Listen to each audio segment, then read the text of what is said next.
So this series is hosted by the Center for Experimental Practices, which is based in Huddersfield in Northern England. And I would like to start by acknowledging that modern England owes its existence to ongoing extractive and neo-colonial relations around the world, and that the rights of the peoples colonized by this country to live and work freely here and to participate in the determination of its future remain unceded. Center for Experimental Practices is a small and increasingly precarious little research center, which we try to do as many exciting activities as we can. I'm going to post in the chat here a link to our website where you can see some of the activities that we have been up to recently.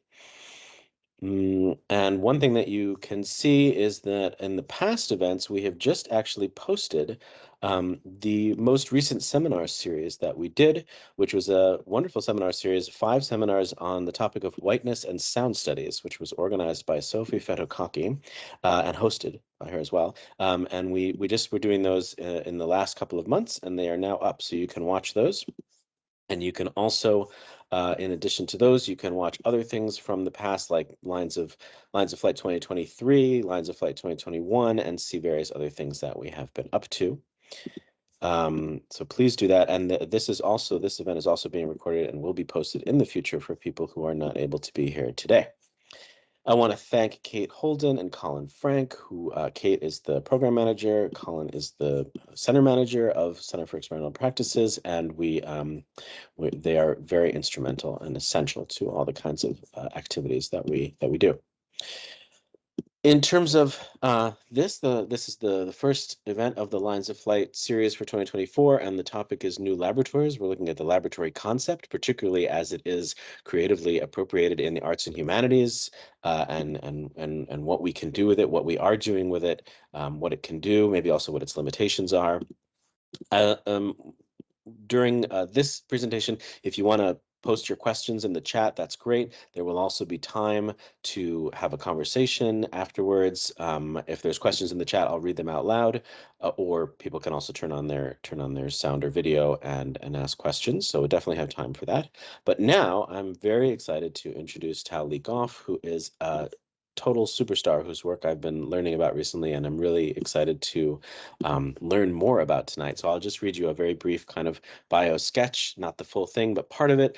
Tao Leigh Goffe is a London-born award-winning Black British writer, theorist, interdisciplinary artist who grew up between the UK and New York. For the past 15 years, she has worked as an academic, has been invited to give keynote lectures in the specialities of colonial histories of race, geology, climate, and media technologies. She's now an associate professor at Hunter College, CUNY, where she teaches classes on literary theory and cultural history, and she's writing a book on how the climate crisis is a racial crisis, and another book which presents a long history of racialization, modern finance, and indebtedness, bringing together subjects of the Atlantic and Pacific markets to the present under European colonialism. So if you know anything about Center for Experimental Practices and what we've been doing, you can see why I'm really excited to be here with Tao today and thinking about this, learning about this project called Dark Lab and all of the things that project has been up to.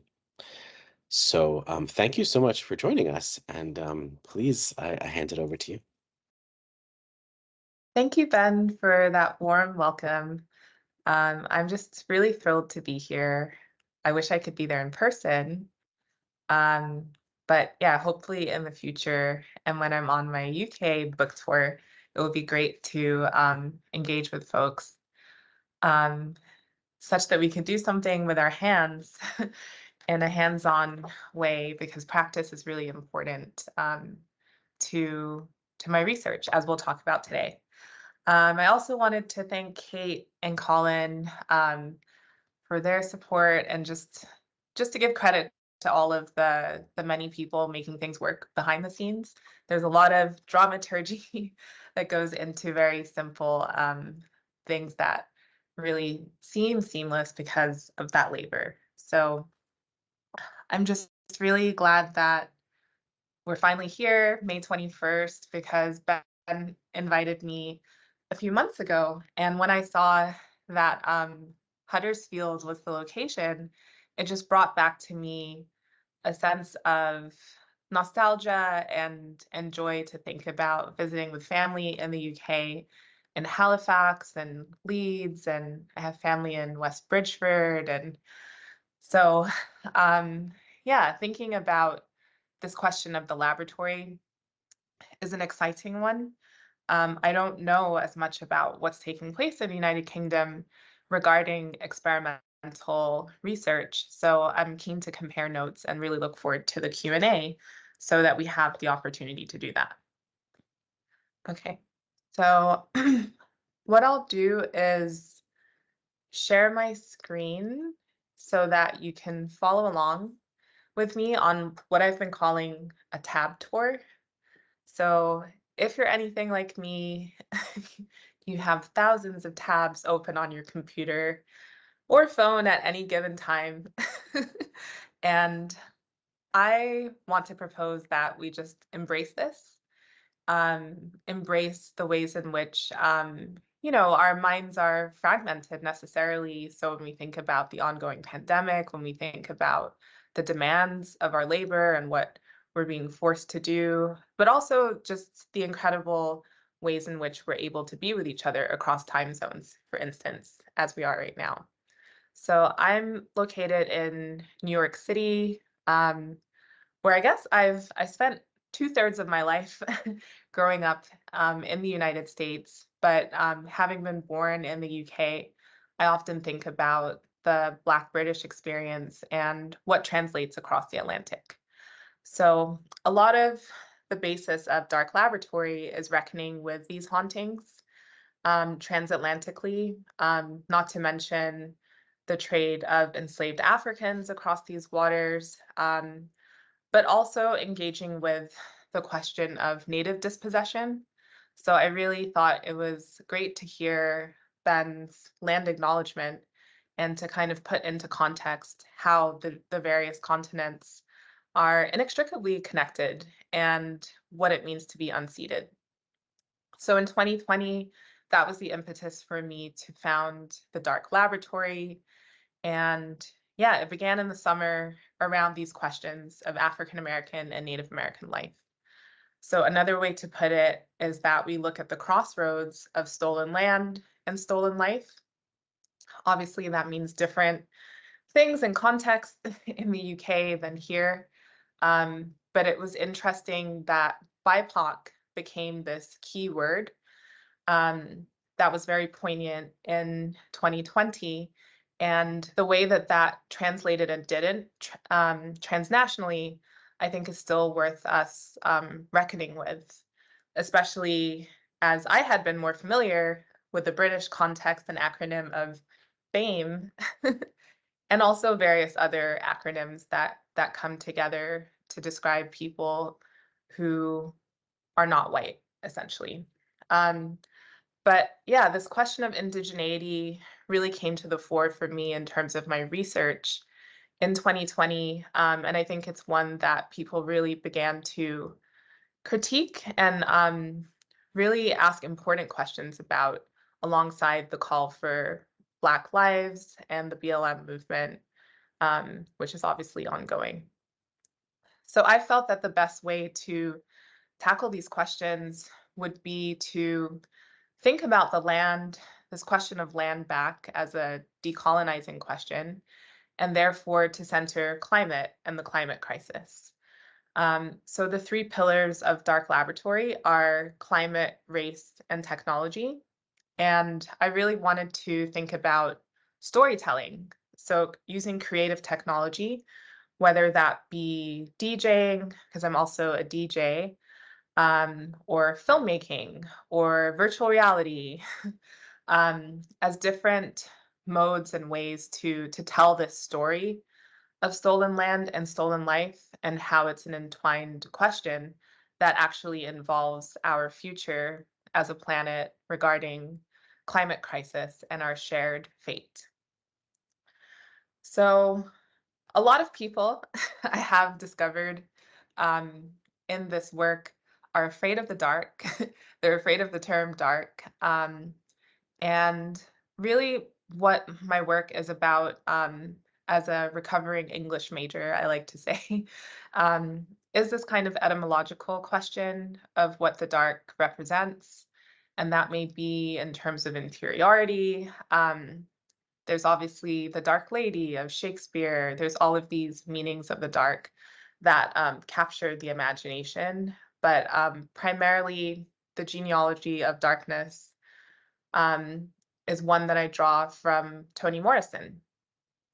So in 1993, she wrote a book of literary criticism called Playing in the Dark. And it really is part of this movement that was taking place in the 90s of whiteness studies. So it's interesting to hear about the series on sound studies and whiteness. But we can return to those questions of her book and its thesis, because I want to turn to this quotation by her that you'll see on the screen, which is that we are dreaming all wrong. And this comes from an exhibition that she curated at the Louvre in 2007 called The Foreigner's Home. And there's a really brilliant film of it, a documentary that I highly recommend for folks if you're interested in Morrison's work. But she really challenged us to think globally about this question of what it means to be a foreigner and what it means to be at home, and this question of dispossession. So I was lucky to be a student of hers in 2008, and what a year to be taught by her.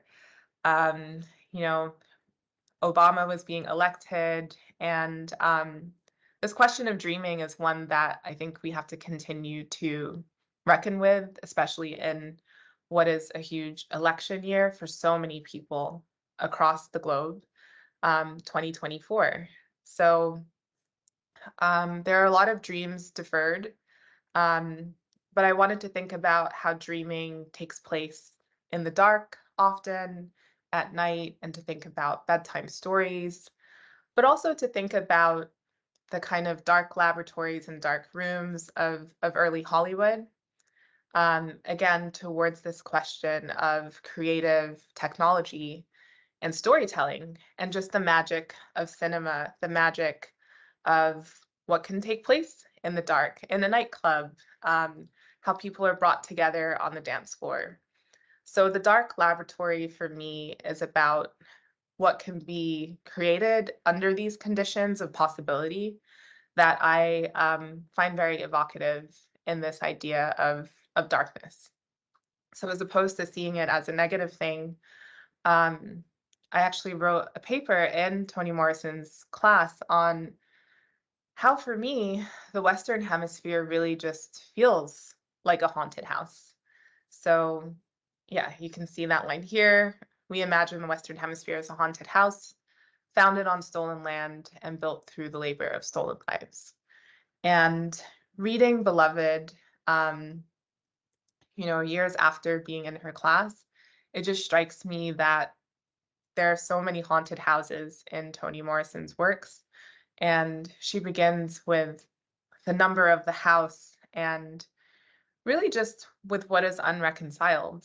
And I think we can certainly find that across the Americas. And it does lead back to the grand estate houses that you have across the UK, and especially in the north that I visited, that have these intimacies connecting the commodities of Caribbean plantation labor and Southeast Asian plantation labor, and on across the globe when we consider this dispossession. So there are many colonial hauntings to grapple with.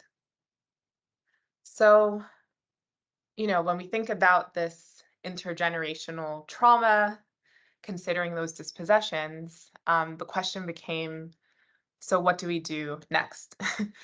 The lab for me felt like a generative space amidst all the despair of 2020, including government responses to COVID and who was just being abandoned and left out, and the kind of jingoism and racism that we saw come to the fore. And we can argue that there's been cycles of that since.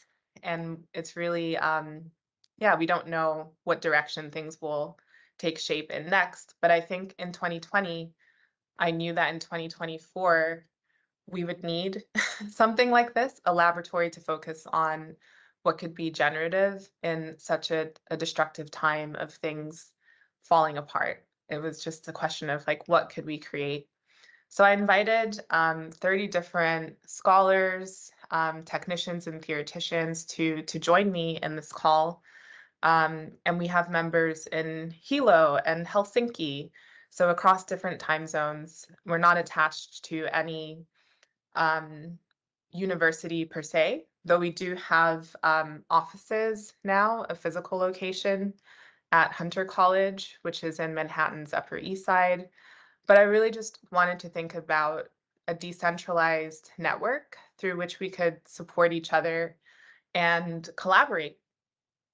So collaborate on storytelling, collaborate on grants, collaborate on events. So it's just really great to see that there's such a vibrant, I guess, culture from the Center for Experimental Practices around keeping these series going. Because I think a lot of people have had Zoom fatigue, but they are forgetting that, access, ableism, these are questions that mean we shouldn't just shut down the Zoom option or the Teams option. So I'm just really glad to be connected with you all today because there is that ongoing impetus to keep these conversations going and to keep them as global conversations and with audiences and accessibility so that these these conversations can take place and be viewed later online. And I know that this will be archived, which I'm happy about. So I really felt that in a transnational and global way that we could look to the stars. And this is because I began the lab while teaching at Cornell University, which is in upstate New York. And it always felt haunted to me being up there because of many reasons, not least of all that it is a very Republican area where you will see pickup trucks and Confederate flags and Trump signs. Ithaca, where Cornell is located, is more of a blue or Democratic area. But still, when you consider the Revolutionary War and the massacre of Native American peoples and just all of these questions to do with the Underground Railroad, the pathway to freedom, to the northern border, it's really palpable when you're in upstate New York. So the constellation of Afro-Indigenous thought came to me as a way that could be a guide, looking to the stars and thinking about how Native peoples have lived in those woodlands for thousands of years, and how they collaborated with escaped people who were African American and were seeking freedom. So what we did is we looked to form a board of advisors based on what we were reading, and each of the members of the board are Black and or Native, forming that constellation and syllabus of the text that we were reading. So they include Fred Moten, Eve Tuck, and it really gives us a kind of genealogy. And it's interesting to consider how a lot of these scholars have created their own laboratory spaces for this kind of work. So here now you can see a picture of the new location since I just started a new job at Hunter College, which is located in New York City. The questions of the rural end of New York State are still important, but I think it's pretty exciting to think about the connection between upstate and downstate, as it were, and that really comes into play in terms of funding. Because many people are not aware that Cornell University is a state institution, but it's something that I've begun to learn in terms of funding the lab, just how it is that endowments work in the United States. And I think it would behoove us all as educators and as students to understand that funding structure. Um, so currently, with all the encampments that are sprouting up, which is really incredible, with the demand to divest, I think more people are understanding what the endowment means, what it means for alumni giving, what it means that there are donors who have a role, and how this can affect academic censorship. So yeah, I can get into the question of funding later on in the Q&A, because it is a pretty fascinating one when you think about the laboratory, basically as I see it as a humanist, as a call to fund the humanities as much as the sciences are funded. At least in the US, a lot of science funding comes through the government, and a lot of it has to be secured through your principal investigator. So there's a different structure than we have in the humanities. And the unevenness of that has led to different consequences for who is able to pursue PhD research.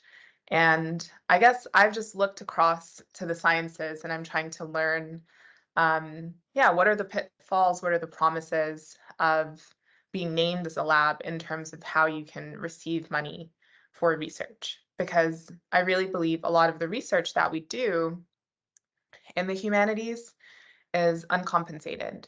So the laboratory for me is a way to really just quantify that labor and to have a way to have people gain credit for the work that they're doing in the humanities that tends to be invisible or invisibilized.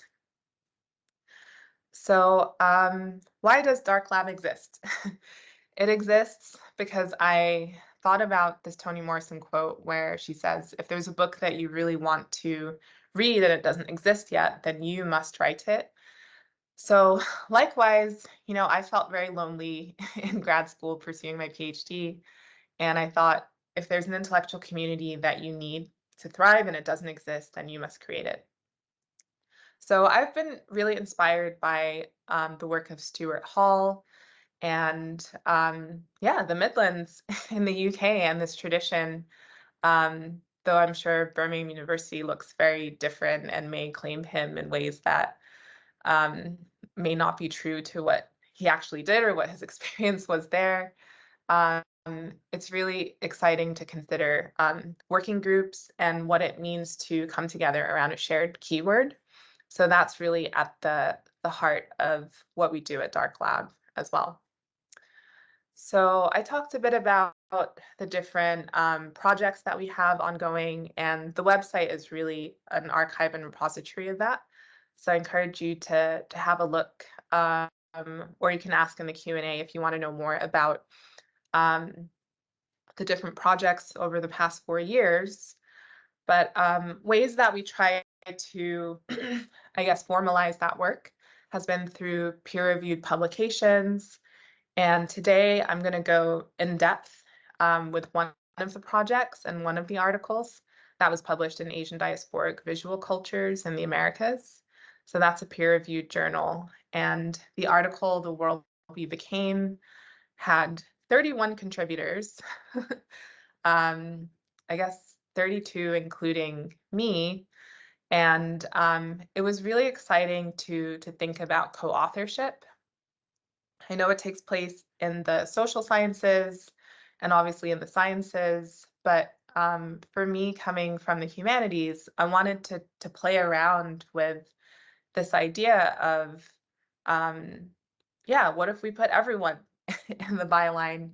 And what if we thought about the hierarchy of the first author and tried to restructure what credit looks like, especially considering the demands of the job market and how many articles it is that people need graduating from PhD programs right now to get their first job. When I was applying to jobs the first time around, I felt like the rule was you needed one article, maybe like an article that was in production or forthcoming. So I know it's a lot more that are, I guess, required as it were now. So it's just interesting to think about the expected rate of productivity But I thought that for our contributors, it would be good for them to have this credit on their resume, to show how we can do this experimental work together. Um, so I'll talk a bit more about the world we became and how we created a speculative atlas of the year 2350 together. And it was an experiment in thinking beyond climate crisis.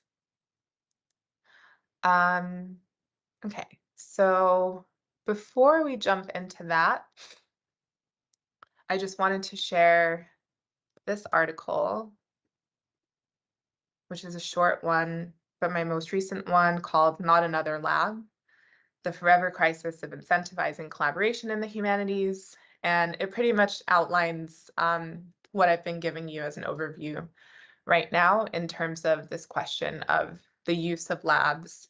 And I think it really, yeah, is answering a lot of the questions that we're asking about new laboratories and what it means to create a laboratory. I kind of begin with this polemic that Frantz Fanon probably would not have had a digital humanities laboratory were he alive today. And I really think that this question of brain drain is one that we need to return to in terms of the transnational question of funding as well. So if you want to read more about my bio and what we have going on at Hunter College, you can feel free to do so at that link. But I'm just very excited to be at a publicly funded institution, because it feels like there's a lot of different possibilities that weren't available at a private institution, especially in terms of the student body and, yeah, this question of practice. So I'm beginning teaching in the autumn, and I look forward to incorporating the lab as part of the credit that students will receive who are part of the lab.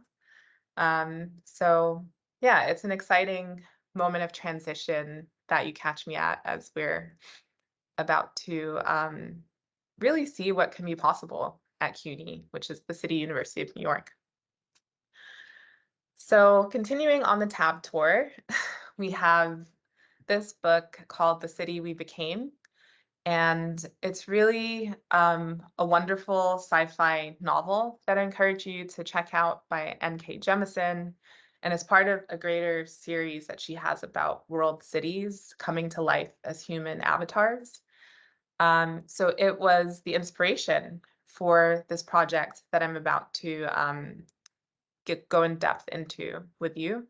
So The City We Became inspired the world we became.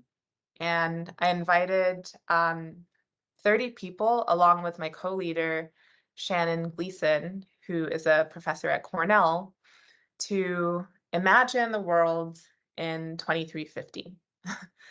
So speculative design is a really big part of my practice and a lot of what we do at Dark Lab. And it was just incredible to come together around this matter of world building. So for me, that was a challenge to give to our participants to see the planet as being underwater. So we're in the far future, way past the predictions of the climate crisis. What now could we imagine of these continents? What could we imagine of our descendants, biological or not, and how they would exist and come together? So this was in the summer of 2021. And because of the pandemic, we were able to apportion money that would have been used to fly people in and for room, boarding, and food and all of that, actually directly to the participants. So we were on Zoom for 2 weeks with 30 people, and yeah, we advocated, and Shannon Gleason was really a big part of this. In advocating for the participants to each receive $2,000 US. So we're very clear that it's the kind of thing that could never really happen again because the budget wouldn't be there, but we were able to shift it because we felt that people really were in need during that summer. And we were able to welcome people from beyond the United States, which required even a different level of funding, because a lot of funding can only be for people who are US citizens within the US. So even that was just a masterclass in learning how to negotiate funding within the university to truly make something inclusive. And the participants, we welcomed people who were poets, activists. Some people were PhD students, others were junior professors, others were visual artists. I think maybe our requirement was that the person have a rationale and be studying towards some sort of secondary degree to be part of this conversation. So you can see the list of participants here, and I'm just so proud to call them collaborators and co-authors. And yeah, that we were able to publish this article in 2022 was really wonderful just to show what it was that we had created together digitally. So we used this program called Miro to collaboratively create this atlas together. And this is the project, The World We Became. So I'll share this link with you as well. We were able to have a designer who was a PhD student in New Zealand work on this as our kind of focal point. So he used the program Blender, which is open source, and found GIS maps of the 5 locations that we were exploring. And he wanted to make them into this kind of mandala. And I think it's just really beautiful how the 5 locations came together and really inspired our world building.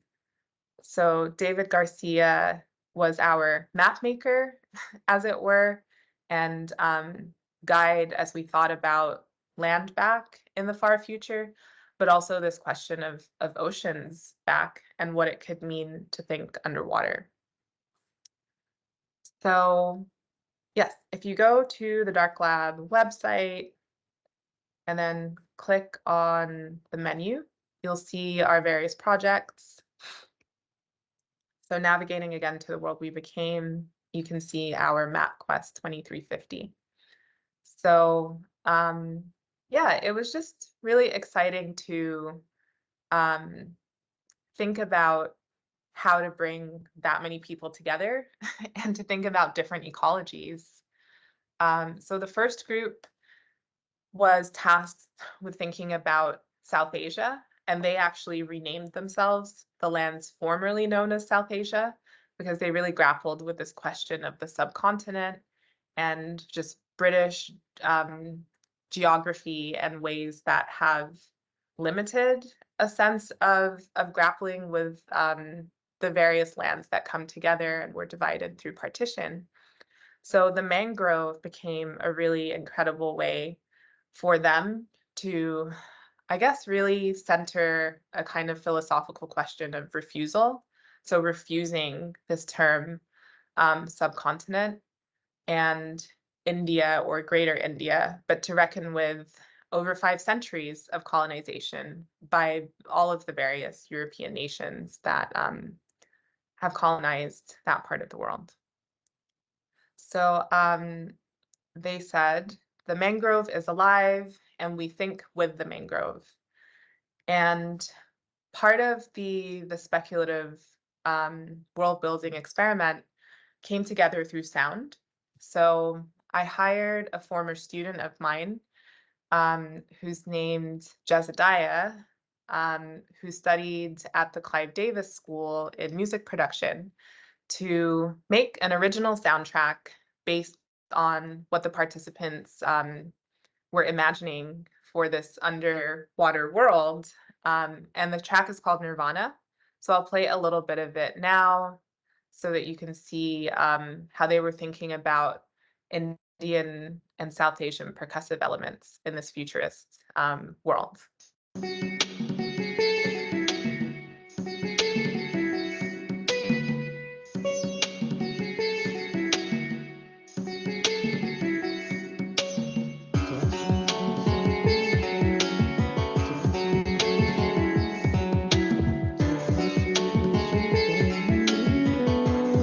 Okay, so I'll pause it there.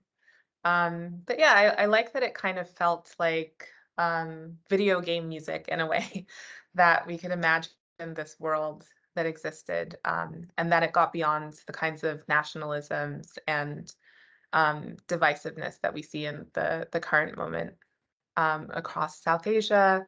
So we centered indenture histories as a way to think globally about South Asian diaspora. And my collaborator, who we have an AHRC NEH grant together, Dr. Eddie Bruce Jones, was the expert who was really a guide for this group on the mangrove.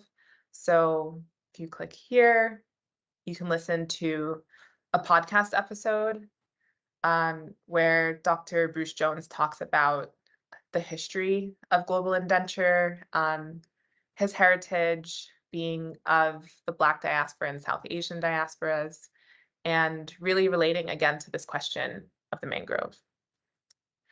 So the next geography that we chose to explore was Pacifica Atlantis. And this was a way of thinking about Drexia.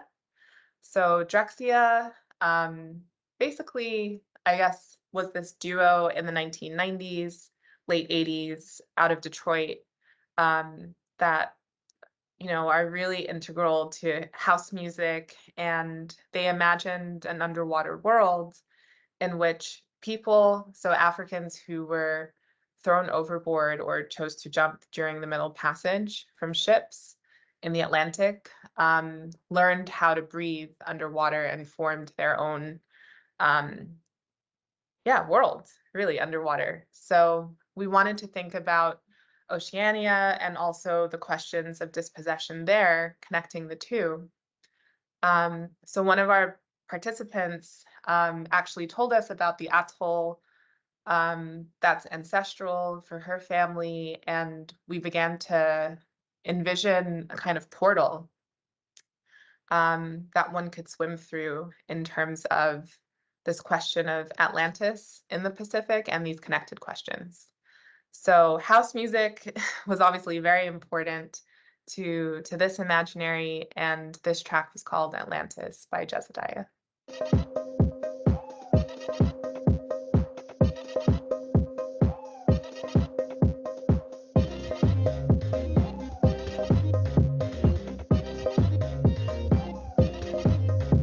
So they wanted a futurist kind of poppy sound, and the kind of sound of buoyancy and bubbles. And if we navigate here, you can see more of what they were thinking about for the Pacifica Atlantis group. So you can zoom in and out of the Miro board.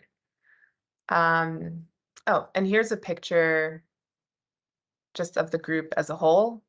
So the 30 of them, and then Shannon and I, who brought this group together over Zoom. So yeah, it was a major undertaking at a very fraught time, politically speaking, but it felt necessary. And I can only say that it's become more and more true as we consider the state of Palestine right now. So the next geography that we'll look at is actually Palestine and Turtle Island. So we brought different scholars, some of whom were and are of Palestinian origin and of Native American and Canadian origin, together to think about this keyword of settler colonialism.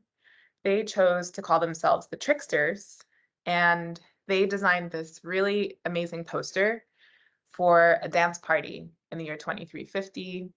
where the DJs would be different tricksters from native mythologies, Arab and Middle Eastern and Palestinian mythologies, and they called it After the Interruption, an evening of celebration. So coffee was really important to this dance party underwater that they were imagining. And they said collectively, this is an invitation from your ancestors and from mine, from ours, whether you understand the languages in which we are communicating to you, whether or not you are somewhere that you would choose or could choose to call home, whether you are dispossessed, exiled, occupied, or free. And this was a fraught moment in terms of what was taking place in Palestine in 2021. I began to see Israeli flags coming up in New York. And, 3 years later, things are only intensified as we sit with this question of not only exile, but genocide ongoing. So I really encourage folks to listen to this podcast episode with Samia Heni, who used to teach at Cornell with me, but has also moved on now to McGill University. And she's originally from Algeria, and she spoke on the podcast episode about censorship, which she faced just for mentioning Palestine. And the question of academic freedom is obviously pertinent on both sides of the Atlantic as we grapple with what research we're permitted to do and the funding that one can lose for even uttering that Palestine is a place that deserves sovereignty. So the soundtrack made for Palestine is here.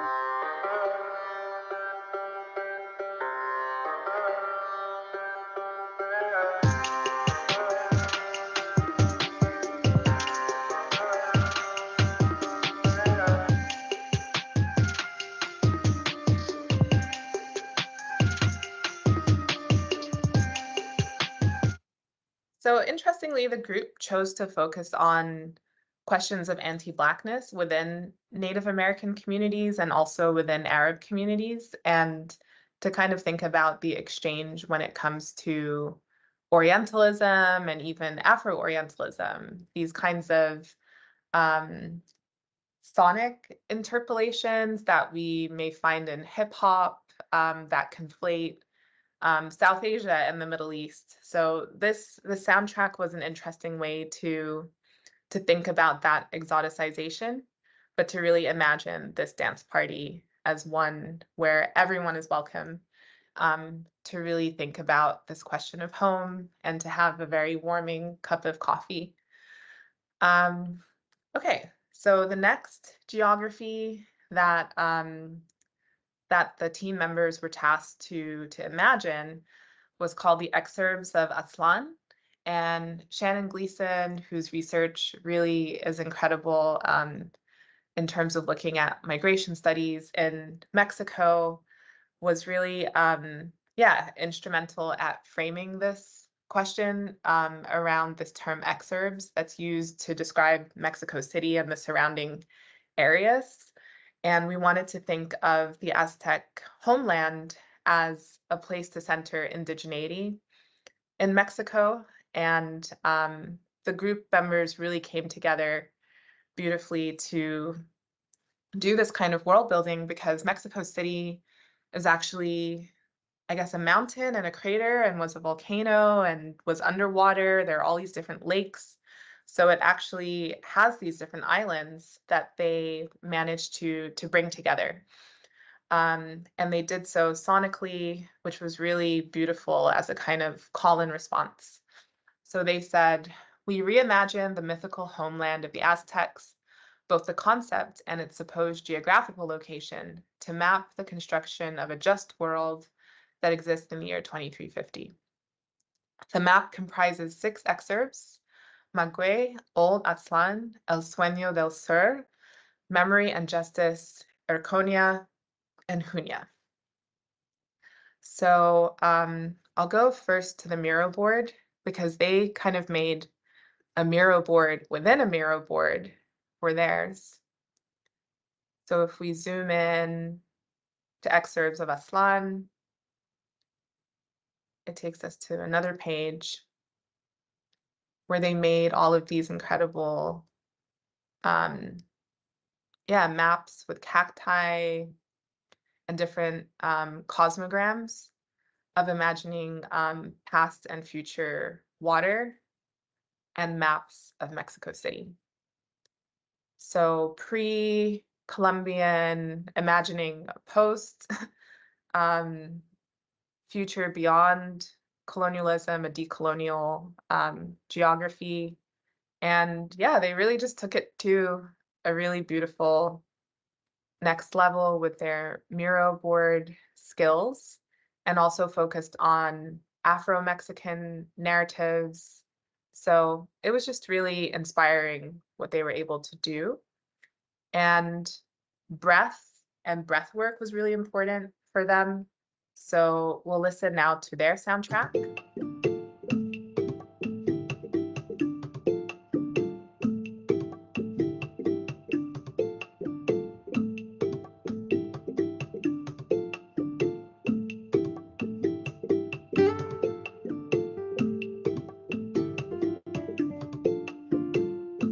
So we have this kind of Spanish guitar element.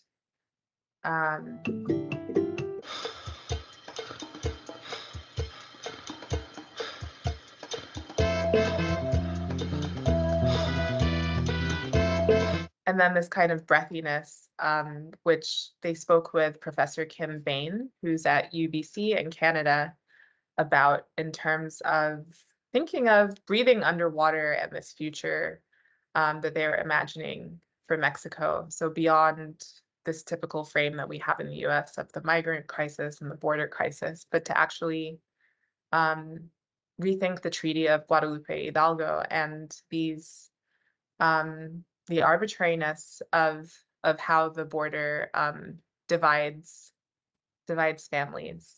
So that leads us to our final geography, and it's called Marronage Quilombo.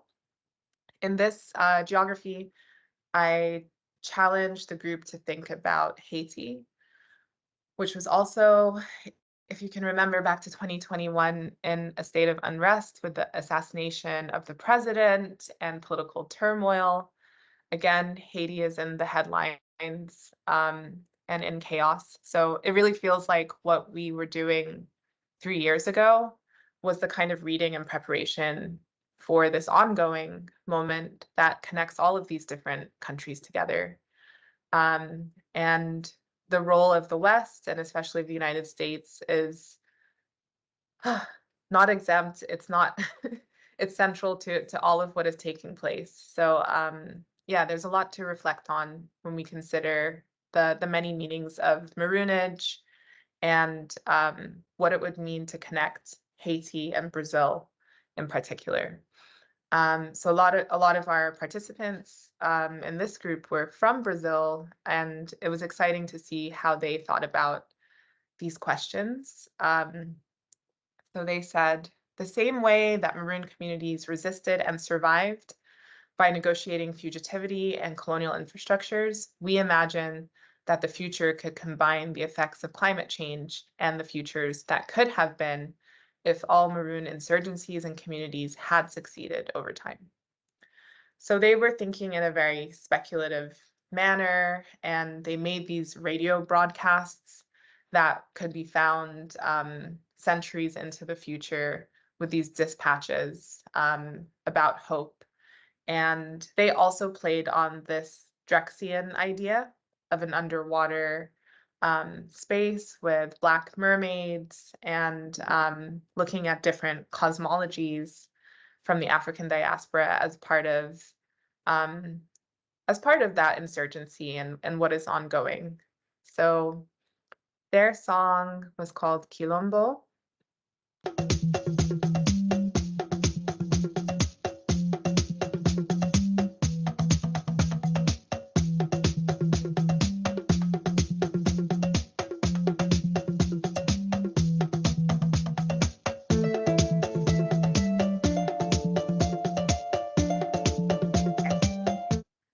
So that gives you a taste of that. And if you click through, you'll see different sound experimentations on my SoundCloud that students have done over the years. Um, but yeah, continuing with the tab tour, again, these are the different members. It's really, Shannon and I are so proud to see where each of them are in their careers, both beyond academia, still within it, continuing to be students. But we really feel connected um, through this really intense summer of 2021 and what we were able to create together. So yeah, it's just really great to be able to share the fruits of what came together and that we were able to publish this peer-reviewed article out of it. Next stages of it included virtual reality world building that I've been doing. So I'll give you just a little taste of it here. Um, so this form of virtual reality doesn't require a headset, but it's a space that I'm building for Dark Lab to place these different modes of storytelling together in soundscapes. So we have the map here that was created for the world we became, and you can move inside it. So I put a moon in here, and I'm kind of just currently trying to think about how the work can kind of live collectively from our different installations online.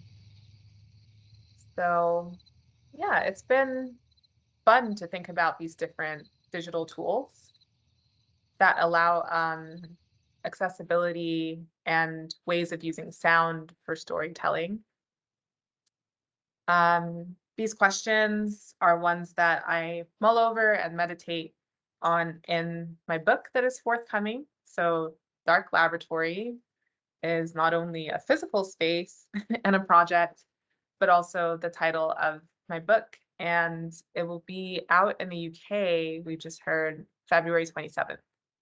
So I look forward to, coming to speak about it there and giving readings. Can follow us on social media to see more examples of what we have going on Instagram at Dark Laboratory. Here you can see the lab space, kind of just walking through Central Park on my way to the lab. And then actually the physical space that we have and we're setting up at CUNY, as well as IG takeovers by different members and interns of the lab to see what folks have been up to. We're also on Facebook, as we know that, different channels of social media are relevant in different countries and communities. So that's another hub to kind of see what we have going on and different hiring opportunities for the lab. We're also on Twitter. I guess it's now X, but you can kind of see an archive of what we've been up to there. So we've done events for architecture, schools, and programs, and have had different invitations from museums to, really think about this question of stolen land and stolen life together. So yeah, I guess I look forward to your questions.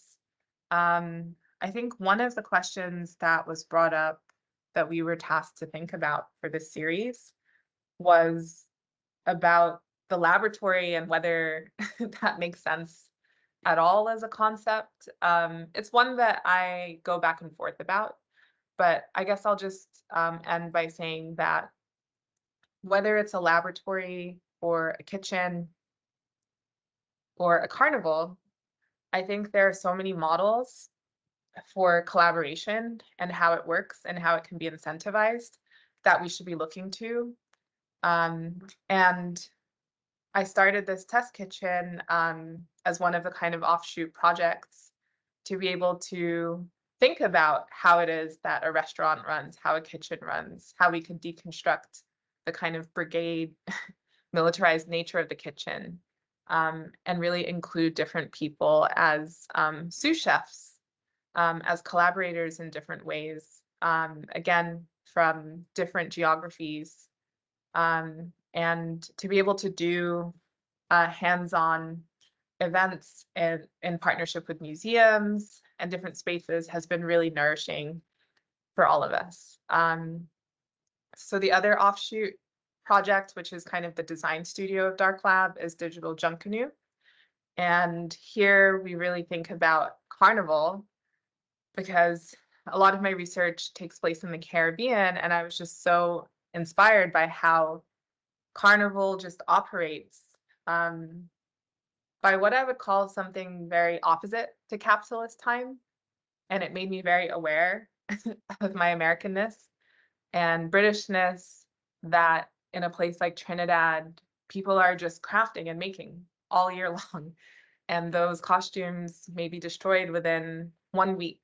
But everybody is just part of this culture of coming together and collaborating. So it really just inspired me to think about labor in a different way, play, and what it means to gather and to survive, to bring ceremony together and different forms of choreography. So I've been able to support artists in residence through Digital Junk Canoe, which has been really incredible just to, yeah, be a part of an ecosystem that recognizes that artists don't have a 401k or a pension or healthcare. And a lot of times, especially in a place like Trinidad, they're at the forefront of climate activism. So it's just been great to be able to use the funding that I have available to, yeah, support artists and to kind of redistribute the money that is available, more available in the United States beyond those borders. So yeah, you can hear more on the podcast. We have many episodes kind of just documenting what's been going on for the past 4 years. And we welcome collaborators or folks who have ideas for what they may want to do in person or virtually. But I'll end the tab tour there. And yeah, welcome to the fragmented world of Tao Leigh Goffe and these ongoing projects. I hope they can be inspiring, or that you can take some time to learn about the different researchers and artists that have been a part of what is the multiverse of the Dark Laboratory. Thank you. Thank you so much there. And I have so many questions and things I want to talk about. We said that we would take a little break here. So let's take 3-4 minute break. Don't leave us, stay with us. If you want, if you start having comments, questions, you can pop them in the chat during the break, or just have a little rest, and then we'll come back and continue the conversation. Thank you. Great. See everyone soon. So, I think we could slowly start coming back. That was nice to have a little break. And it made me think, I wanted to say to everyone, yeah, we've had some kind of lively conversations, and then there's other conversations where we've had 20, 30 people in the chat, but there aren't that many questions. So I just want to encourage people to ask questions. You definitely can ask like complex, academically informed, historically rigorous questions, but you don't have to. You can also ask really nuts and bolts questions about, like, how do you do this? What, how did you make that? How did you do that collaboration? Where does this idea come from? What do you think about this? I mean, I think it's really, I don't know. I mean, I know some of the names here, some people who are here, I'm really glad to see, but there's a lot of people I don't know. So, feel free to please jump in. Maybe I will allow myself, I have like a list of like 10 things that I'd like to ask you about, but I'll probably save most of those for another conversation. But let me start with this, which I try to like encapsulate into a question. So I think I want to ask about place and emplacement, but maybe also go back to what you said about funding and funding structures. Because I think for me, the lab one of the questions that it's been raising for me is this question of emplacement. As someone who is kind of both ancestrally diasporic myself, but also displaced from US to UK, and not in a place that I particularly had even heard of in the first part of my life. And then also with the current instability here, it's like we've spent this period setting up a lab, but now this part of the lab may be ending, but the lab may be moving. I've thought so much about the relationship between knowledge and identity, or technique and identity, but I'm realizing more and more, and a lot through Indigenous studies, the necessity of thinking those things in relation to place. But I also, I think I feel like I'm just at the beginning of starting to think about how to do that. And I think the funding structures are related to that, because it's like the institutions, like University of Huddersfield or like City University of New York. I mean, they're actually named after the current names of the cities. So like they embed you. And then, as you said, they also border their funding like that. They're like, we will fund only US artists, we will fund only UK students, that kind of thing. So I'm really interested in, your thoughts, because I think you have this brilliant view that it is really inspiring and visionary. Like when you think about the laboratory in relation to that grounding into place, but also can be that containment of place. And like we want this planetary perspective, we want this transnational perspective, but also we know that that's meaningless without the grounding into place and land and specific histories. And I see the lab as a kind of nexus between those questions, which clearly is very evident in the work that you showed, but I would love to hear you talk more about those questions. Yeah, thank you for that question. I feel it is about the precarity of us as instructors, as educators. Um, One of my students, when I taught at NYU, she was like, "Wow, Prof. Goff, you must just love going to all these different universities. Look at all the places you've worked." But I think oftentimes students don't understand how precarious the academic job market is, um, and how precarious it is for us doing this kind of experimental work. And we necessarily become the archive of that work. So it travels with us. Um, Cornell, probably wanted to use the dark lab as some kind of diversity initiative, but I was clear from the beginning that it wasn't that, because they weren't even funding us in that way.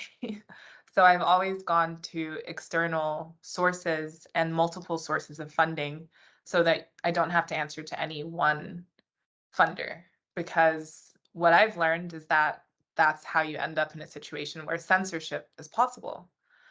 Whereas if you can, I guess, diversify your portfolio of funders, you can show them the value added of what you bring together for them being in an enterprise, and it gives you more autonomy in terms of what your agenda is and how that money is used, because you're not dependent on any one source. And a lot of that I really have learned by working through the New Museum as part of their incubator called New Inc. And yeah, I encourage folks to check that out there. Each year they take on a new cohort.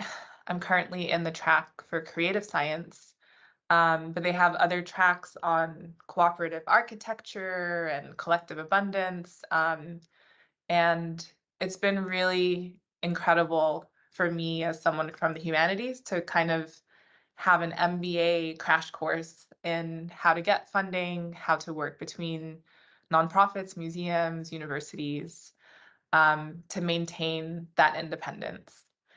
So, another way that I would answer your question, Ben, is to think about data and data sovereignty, which I think is a really exciting direction that Indigenous studies is moving towards, especially led by Native biotechnologists and scientists who are thinking about these ethical questions to do with research.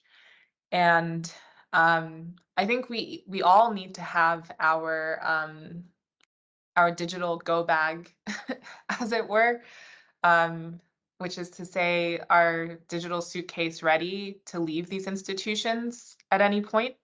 Because in a lot of the work that I've been doing digitally, which really began in 2015, I've had to leave pieces of it at different institutions on their server space.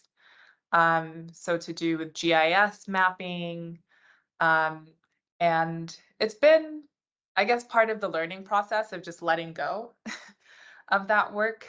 But I feel responsible for saving students' work and their collaborations such that if they came back to me years later, I would be able to point them to where it is.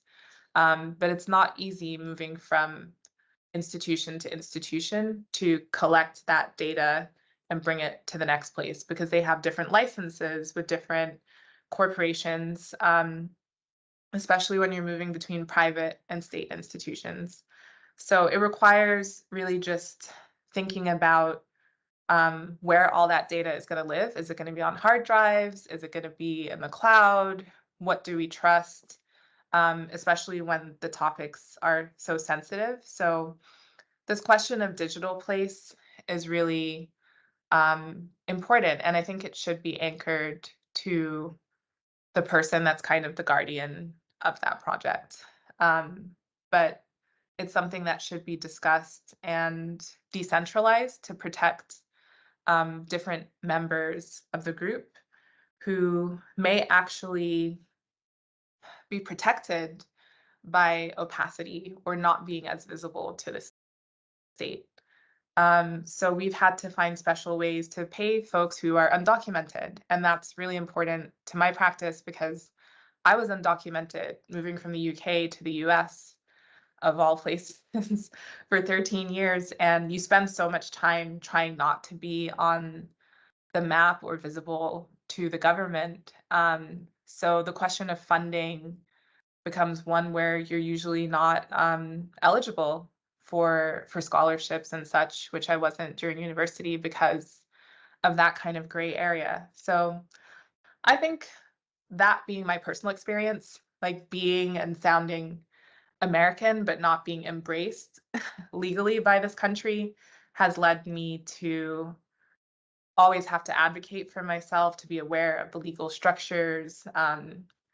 And yeah, I think it's something that comes into play with the simple matter of server space. Like, where is your website going to live? Is it attached to huddersfield.co.uk or AC or whatever the website is, right? When we think about land acknowledgements, what are digital land acknowledgements in terms of server space that we should be thinking about and where the data and the information is being hosted?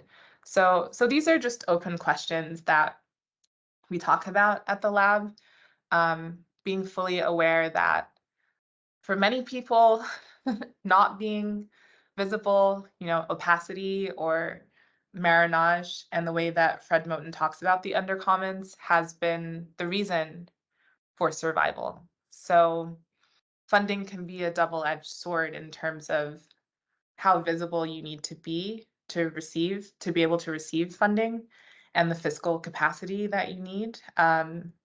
Whereas there's also a huge value to being smaller scale, more decentralized, and more nimble. So yeah, there's many ways to look at it, and we can kind of think about the asymmetries of people within an organization, and that one person could be the more visible part of the organization to kind of absorb that risk for others who are in a more precarious position. Thank you so much. Yeah, there's a lot that resonates with a lot of things we've been talking about, and certainly in terms of the relationship to Huddersfield at the moment, and the CXP webpage, which I put in the chat before. If you go, you'll see it's entirely it's like a link tree, it's like a landing page, but everything actually goes elsewhere. And all of the videos that we are sharing from Lines of Flight and the other series are all on YouTube. Of course, YouTube, has this kind of it gives you a certain autonomy because it's this massive corporation, but on the other hand, everything is on YouTube or else it's on Vimeo. So we've also been talking a lot about these kind of platforms and what kind of platforms exist, what kind of digital spaces exist, what I guess, what kind of digital marriage is possible when server space is, you go to create this alternative server space and it's on an Amazon server. It's so complicated, but I really appreciate what you said. There's a couple of questions that have appeared in the chat, so I will maybe read the first one. You mentioned that you have a physical location. Do you currently welcome visitors to the lab? And I just want to add, I want to know everything about the physical location. I think that's super interesting because that's like the counterpart to the digital space. Like, that's amazing that you have an office. That's great. Like, how do you use it? Who is there? I mean, I would say, yeah, I'm interested in the question of visitors, but like just more broadly, who is flowing through that space? What kind of activities do you do in that space? Yeah. Yeah, just on Sunday, I welcomed one of our new artists in residence, Courtney Bryan. So she's a composer, and it was just great to be able to welcome her into town. She's from New Orleans. So we're in the building phase, the startup phase. I'm buying equipment and just trying to think about what will be useful to different members of the lab. Yeah, real estate is very difficult to come by anywhere, especially at universities.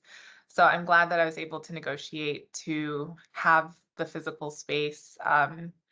And yeah, I think we're considering hydroponics being in the space, an area for podcasting. What else? We have driftwood in there right now. So it's very multimodal. And when I start teaching, I have a class that will accompany Dark Lab. So the students in the class will have the opportunity to, I guess, start projects that will be related to the themes of Dark Lab. So they'll be able to have access to the lab, um, to, borrow equipment. We have a drone. We have virtual reality headsets. So all sorts of different things. So I'm looking for ideas as well in terms of what folks could find useful. Um, and yeah, we're trying to figure out what access can look like to folks who are not a part of CUNY. Currently, I have to sign people in, but I find that it's been a much easier process than Cornell, where they were very tight on security, even restricting faculty from certain buildings. So I'm optimistic about being able to open up the space beyond the hunter community. And yeah, at the very least, having open houses to welcome folks who are not affiliated with universities. Because to me, it's about how we're all students in different ways, and just welcoming that collaboration and just listening, as opposed to this university way of just lecturing in a top-down manner. So it's complicated, especially as the universities in the United States are being locked down with police presence at Columbia, where I used to be affiliated, and at CUNY as well. The chancellor has um, welcomed the cops on campus. So the question of access is really important and a political one that I'll have to figure out how to negotiate to give my access to other people.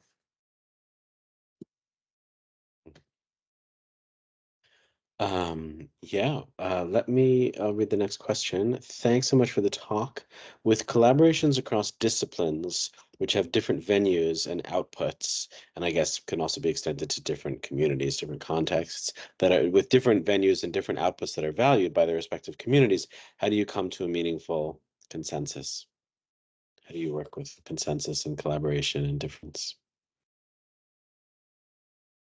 I mean, I think that consensus is not always necessary, that, these are multi-year projects and they take different iterations. So I've been really encouraged by the interest that I've received from museums.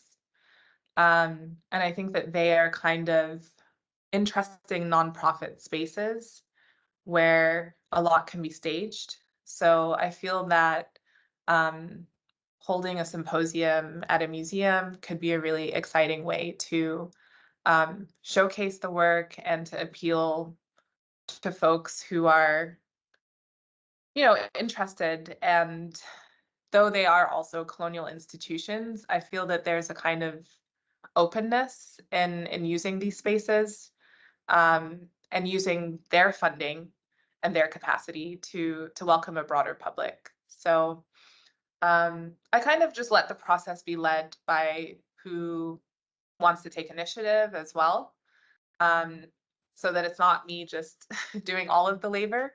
So if there are folks who, are more in the sciences and would want to publish a version of a project that we've done in a science journal, I'm open to that. But currently, it's more so geared towards what invitations I receive, and then opening those up to our members to share the work that we've been doing.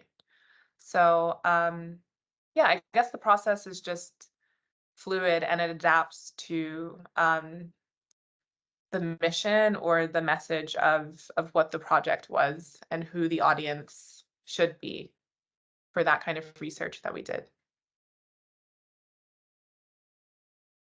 I'll read a comment that says, "Thank you for such an inspiring and generous sharing. I look forward to finding out more about the work you're doing and following it."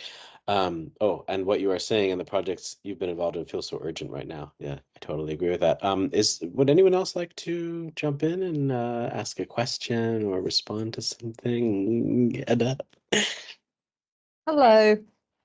Well, very nice to meet you. Thank you very much. It's Edda. I am based in New York, here, a practitioner, researcher, teaching right now in a theater department, geographically close to Ben. I have to say, I'm really impressed. This was a very long day for me, and I was in my kitchen while I was listening to you. I was trying to cook because I haven't eaten all day, but I just really wanted to hear what you had to say, and I'm so glad I did because I kind of needed it. I mean, some of the things that Ben kind of mentioned happening in a larger scale in UK universities right now, and my university is also in a situation, in a process of negotiating budget cuts and redundancies, and the knowledge that we are producing and sharing is reduced to certain numbers and economic schemes and frames, and that's quite a challenging time. So in that kind of time, hearing what you've been doing is incredibly inspiring. I want to say a few things as maybe like a reflection, and please, forgive me that they can be immature, that I didn't really have the time to kind of develop them into, fully developed ideas, but I'd like to share anyway, and then have a question about sound, because that's what I'm really interested in. But before coming into that, I think coming from a place of theater laboratories and thinking about the second part of 20th century Europe, theater laboratories, in which performers, actors were working heavily physically and almost to a degree of exhausting and devoting themselves in a certain physical practice, and like losing sense to find a sense of community, if you like, and particularly talking about Poland, Grotowski and post-Grotowskian laboratories.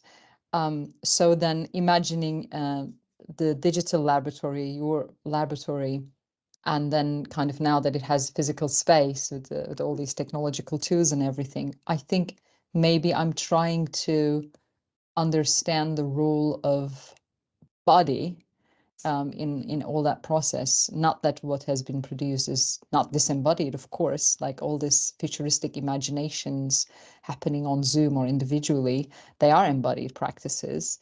But I think for me as a practitioner, it's good. It makes me think about imagining a laboratory where, the physical, the sweat and blood is not necessarily immediately in proximity with each other, because that's kind of automatically what I understand from a laboratory, and it challenges that, which I appreciate.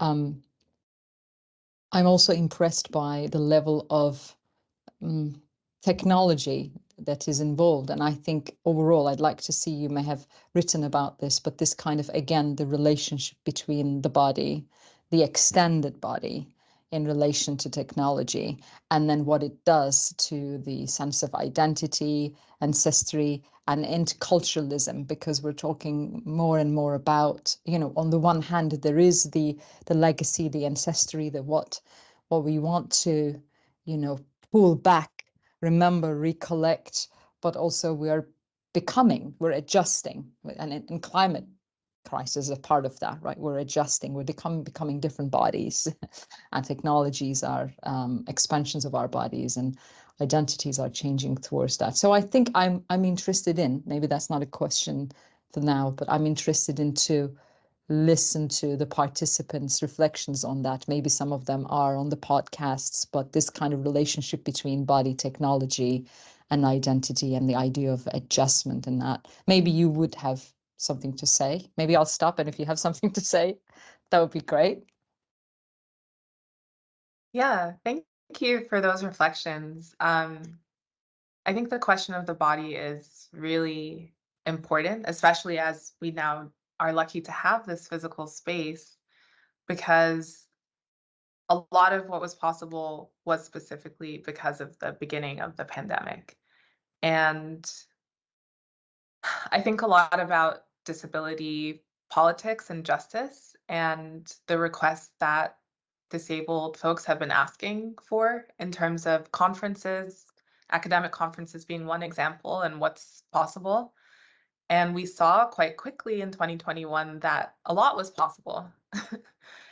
And now by 2024, I feel like we've gone right back to limiting that, and people wanting to be in the same space, wanting to hear each other coughing and craving that. And I guess it's something that I've discussed with members, and some people, because we have choreographers who are part of the lab too, are really thinking spatially about how their practice has had to change. And I feel like some have phrased it as there's a risk to not being together in person, and a risk to being together in person. So I've tried to think generously about the two sides of that argument, and I guess about the question of the creative friction of what comes together online, and then what is lost when you don't have those moments in the hallway, when you don't have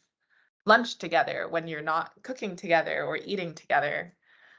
And I guess for me, the jury is still out. But yeah, I think what I want to try to do is to embrace both modalities, because yeah, a lot just feels kind of undetermined when you think about what's possible and not, and who gets included and excluded, and how it leads to a different outcome. So a project that kind of led to this later work, which I shared with you from 2021, from 2018, was very much about the body. So this map that I created with students from my Caribbean literature class was one that we anchored on a picture of my hand, where I superimposed a 16th century map of the Caribbean, drawn by European conquistadors. And yeah, we tried to think about the sensorium and how it is that we can grapple with the body and diaspora, these multiple layers. So yeah, I guess this is a traditional digital humanities question of the multisensorial. And that's why for me, sound studies is really important. So I try to incorporate sound into my different exercises or projects, because I feel like it often gets left out. So the students really were able to experiment with sound Oceans and seas are important sites for differently situated people. I don't know if you can hear that. Yeah. Yeah? Yes. Okay. Indigenous peoples, fisher people, seafarers, sailors. So they recorded themselves speaking. This was before the pandemic, so we were in person. But yeah, I think it's great when you can have students thinking beyond the five senses, and thinking about what the digital affords us or doesn't in terms of what is artificial and what is, I guess, simulating the embodied. And a lot of that has been, I think, a kind of crisis for virtual reality and all the folks that were invested in VR and the metaverse. So I think we're just at an interesting turning point, when you think about all that was invested in Meta and, you know, the new Apple virtual reality headsets, and then now the shift towards AI. So these questions of embodiment are ones that, yeah, I would love to hear more from dramaturgs, from folks in theater, from choreographers about, because yeah, we're all differently able-bodied, and these questions are becoming ethical ones as we consider what it means to be disabled and to have access to technology. Because at CUNY, for instance, what I've learned is that during the pandemic, the early years of it, with everything going to Zoom, a lot of students did not actually have their own computers, so were not able to participate in their education that they're paying for. Or they didn't have spaces where they could have privacy to attend class on Zoom. Working with different Native students, they brought to my attention that on their reservation, there would not be the Wi-Fi bandwidth to be able to accommodate a virtual reality headset or websites to apply for grants in these certain ways. So I think that I'd love to learn more about what you described as the theater laboratory, because I'm not aware of that tradition, but it is making me think of the inspiration from Toni Morrison, and her model of teaching was of an atelier model. So yeah, I think it's just exciting to consider different workshop spaces, whether they be for theater or fashion or clothing or design, that live in different cultures, and what we can bring from those that can be positive in an interdisciplinary way. Yeah, thank you. I think, yes, thank you. All that sounds really interesting and resonates. I think I'm very much interested in not necessarily in this either or, like, you know, disembodied versus embodied, because there is really, it's not about that, more so about theorizing and articulating, understanding the type of embodiment that happens in a space, in a digitally mediated space, where the, you know, physical touch is not there. However, there are versions or alternatives of that sharing and doing. And almost like that comparison is an unfair comparison, because it's quite situated in its reality, and then that should affect our understanding of accessibility and inclusion, because each space has its own then rules or affordances to make it accessible or inclusive. More and more learning, like this year, for the first time in my life, I have a deaf student, and I've never worked with a deaf student before, and it is quite challenging because we are, you know, such a audio-centered learning and teaching institution, in the sense that she is the only person in her cohort who is deaf, and it's like the whole, we have to think about, we are thinking and learning with her what accessibility means in its very specific context, and how the rules of that cannot be generalized, because you can, you know, no environment can be 100% accessible to everyone. There is no such environment. So then you always are talking about specifically. So in terms of having those digital spaces, that was very important, life-changing for me too, because as someone who is a Turkish passport holder, that's incredibly difficult for me to be mobile or like in the world, simply going one place to another, just whenever I want to do a project. So when this was opened, yes, that was also for me like, oh, wow, I can now talk to someone from Finland and South Africa at the same time and do this collaboration. So I think I'm interested in the theorization or understanding of embodiment in digitally mediated spaces in relation to what you mentioned earlier, visibility. And when, we choose, or not by choose, but basically maybe because of obligation, where we cannot be visible and we can just expand that visibility, audible or touchable, and still want to be present and collaborating and working with others.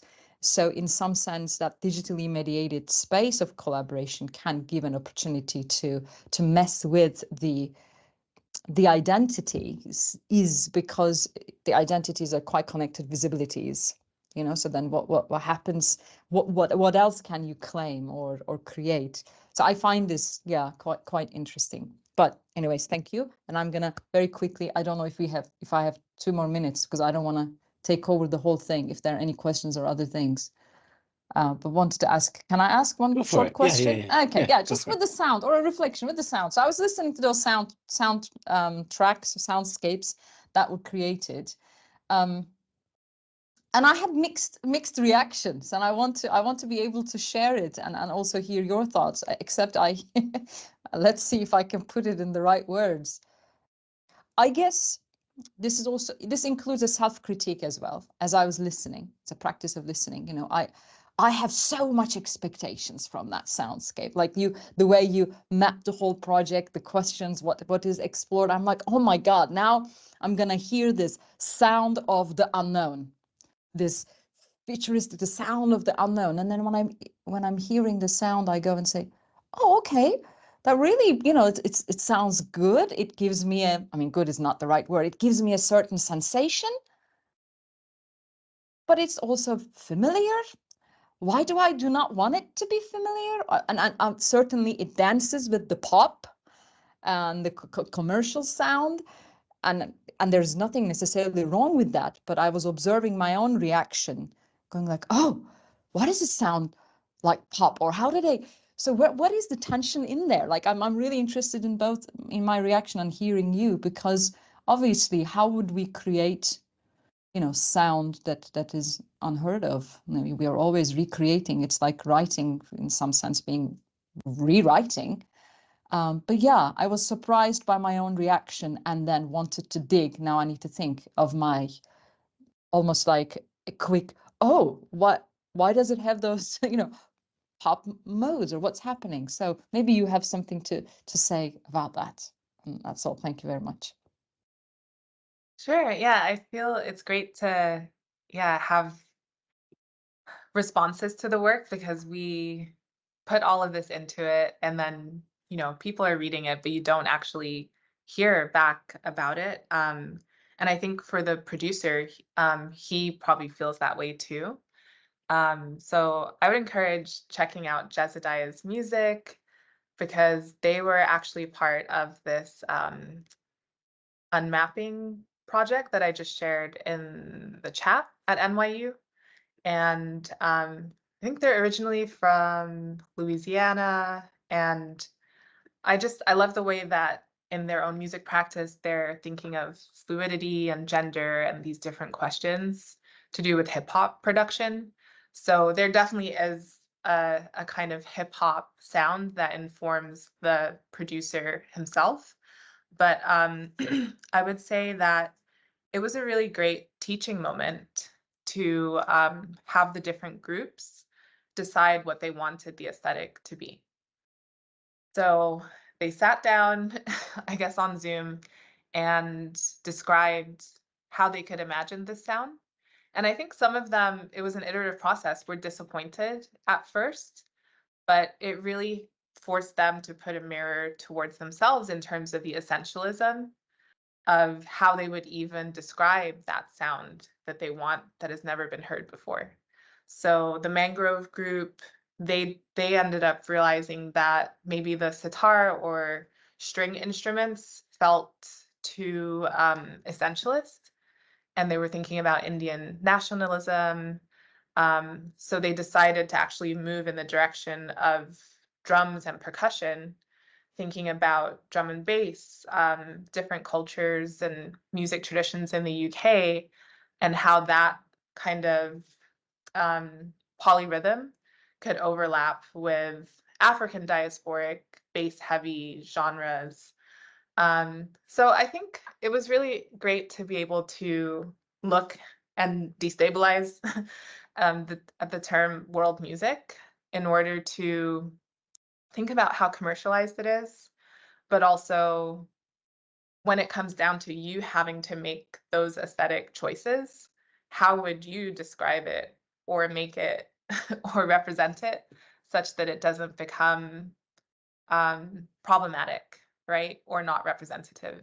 And I often like to have students or participants create their own product, as it were, because it's easy to critique others for these Orientalist choices, but then, yeah, doing it yourself and actually having a producer to make it for you, like whatever you said you wanted, becomes an interesting way to make people take accountability for their own desires and the manifestation of that. So that's where I feel that music is really important for me pedagogically, in terms of, like, I have my students DJ and make their own soundtracks, because then they have to explain why they chose this clip or that. And I felt like this wasn't part of what we asked for, but it felt very much like Nintendo 64 or some kind of video game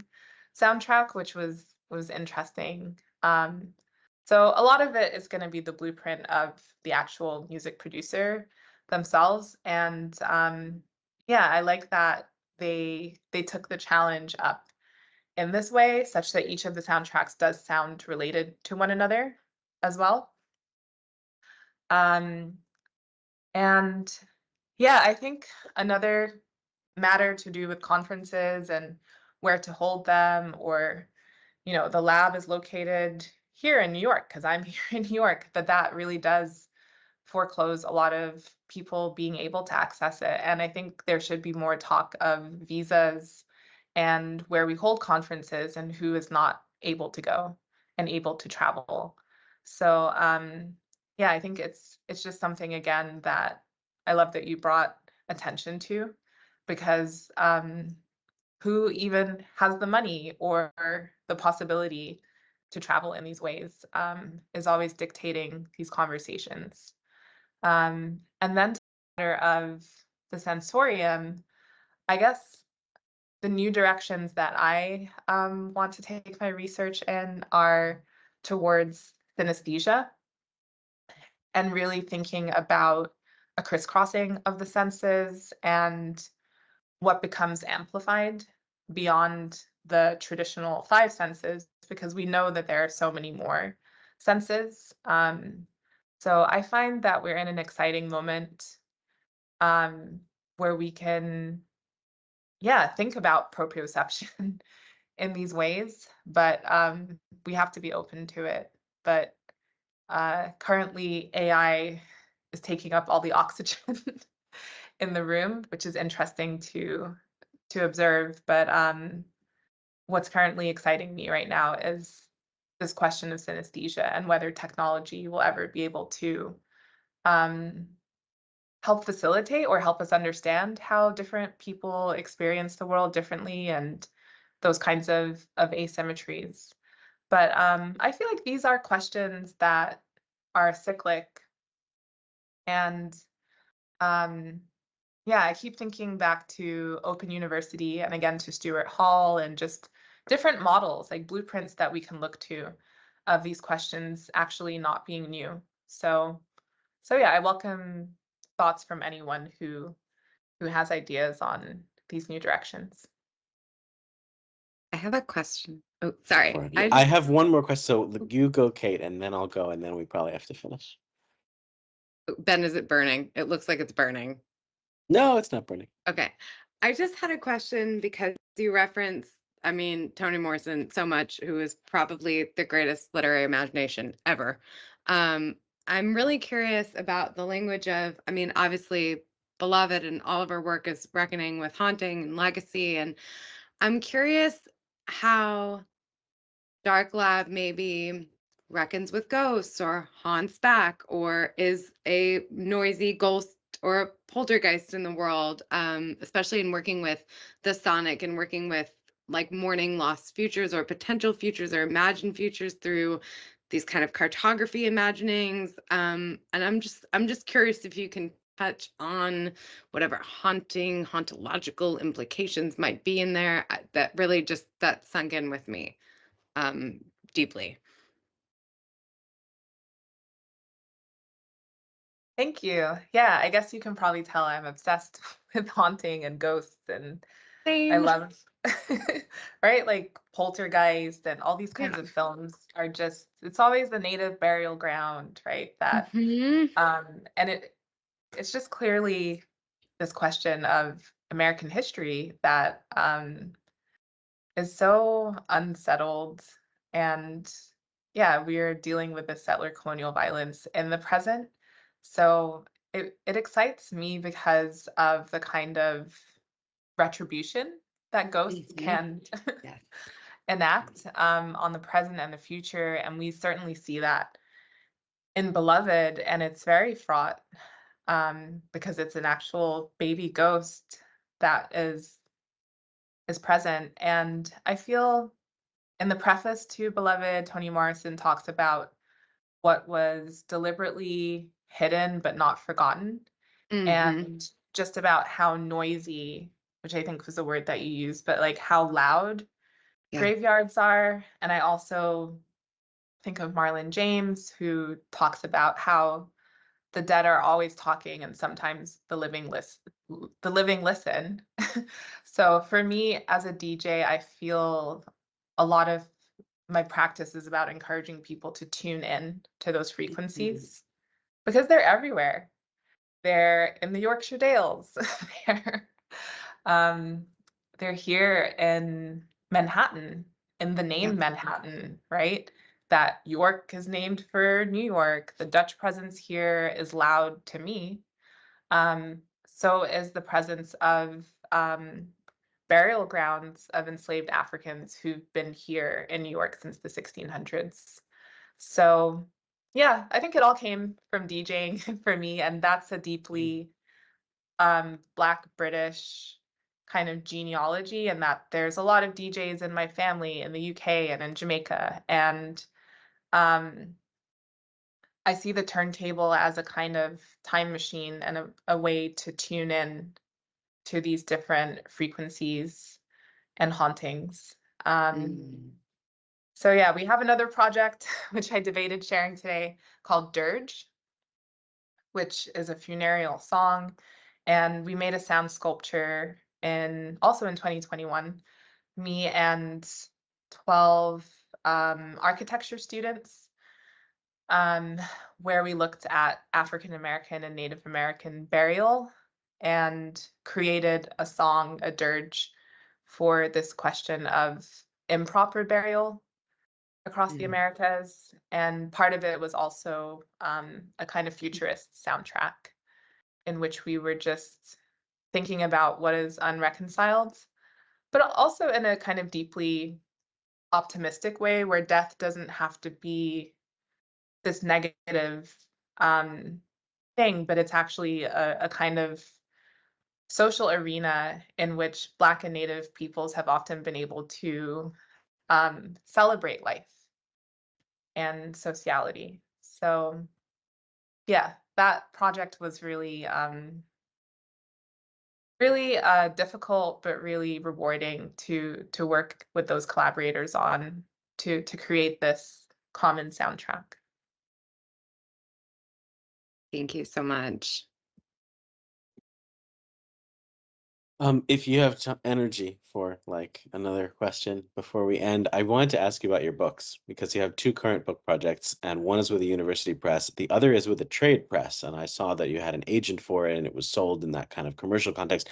I'm really interested in that also on a personal level. I've published several scholarly books, but I've never written a trade book, and I'm really interested now in that avenue as well. So I wondered if you could talk about, I guess, the difference between the two processes, or this book that is coming out in next year is, I'm really interested kind of the process for it. Of course, also the content. That's a big question, but like, it's the yeah. If you could talk about that book or maybe both of them in relation to each other, I'd love to hear about that. Sure. I guess I see the books as twins in that they're kind of born together. Neither is my dissertation, which I spent 6 years writing. So I really started over upon graduating with my PhD. And yeah, the journey from dissertation to book, I think, is a long road. And it's great that you have published so many books or scholarly works. And I think the timeline is much longer in academia than in trade, where yeah, I think I became dissatisfied that you can make your intellectual contribution and discovery, but then have to wait 2 years to see it published. And maybe that's fast. So with these articles, like The World We Became, that was published within a year of submission. And I was also, wanting to be very transparent with collaborators that, especially the grad students, that's lightning fast speed in academia to see something published. But I think things take the time that they need. So I feel that there's maybe there was a question that was asked, right, about the different venues or outputs and consensus around that. But I Yeah. feel that there's just different audiences, and trade affords a different kind of audience for a certain kind of message than academia does. And it's not this kind of binary of the either or. Like the last person was saying, I think it's, if you want people to know about your work so that it can help them, then I think that it's our duty to get that out there as much as possible. But I feel that it's frowned upon in academia. So yeah, as much as I'm very happy to have the trade book coming out, there's definitely naysayers in academia, like, oh, but will this count for tenure or not? Or will it be serious enough? Yeah. And I have an academic book too, but that doesn't stop people from asking the question. So I don't know. I think I have just been lucky that folks have been very generous and have reached out to me. My inbox is always full with different kind of zany requests. So I think just be open to people who your work is mattering to. And I think social media has to be a big part of how to get that out there. Hmm. So yeah, I think the fact that we were online, especially in the early part of the pandemic, created new audiences in terms of reading, people writing syllabi. I guess I can't speak too much to the trade experience because I'm in the middle of it, and we'll see next year what that looks like in terms of actually, having the book and having people respond to it. And I guess you could probably say more about the academic experience too, because my academic book will come out in 2026. But yeah, I think that publishing as an industry is undergoing a lot of scary changes right now that we should all be attuned to, in terms of people being fired, consolidation taking place, books being banned in the United States and across the globe. And therefore, we need to have multiple platforms, as much as I love books, of getting that message out there. So I guess with Dark Lab, I'm just trying everything: podcasts, VR, peer-reviewed articles, more popular articles, trade, academic, because I just feel that the message is urgent if we want to, reverse climate crisis, if we want to actually tackle racial crisis. And that's what's urgent to me. I think in the past, those who have been like academic advisors and mentors have been like, oh, slow down, or you don't need to do as much, or what are you in a rush for? And the rush is the urgency for the communities that need this work. So I think whatever way it is that you can get the work to the people who need it, who can use it in practice, like you have to take that channel to meet people where they are. And that's what feels urgent to me, not tenure or book sales. But it does take having to be aware of market forces and channels, which is why I was very glad to get the book deal in the UK as well, not only because I'm British, but because of what that means in terms of the Commonwealth market. Because I want people in Grenada to be able to buy this book, read this book, because we're going to need a global solution, to this question of the climate crisis and all of the racial injustice that attends these questions. So I think it really comes back again. Maybe all the questions we asked today were about audience, and who we're speaking to, who is a student, who is enrolled, and who wants to continue learning. So my books aren't out yet, so I'm in the middle, but I can speak to more of that once they actually debut in the coming years. Well, thank you so much. It's so great to meet you, and it's great to have had you. And I hope this is just the beginning of many conversations. Thanks to everyone who came. This is the first session of Lines of Flight. We have 4 more. I think they're all on the same Tuesdays, 6 p.m. in the UK. Please come back and continue these conversations. Thank you, Tao. Thanks, everyone. Thank you. Bye.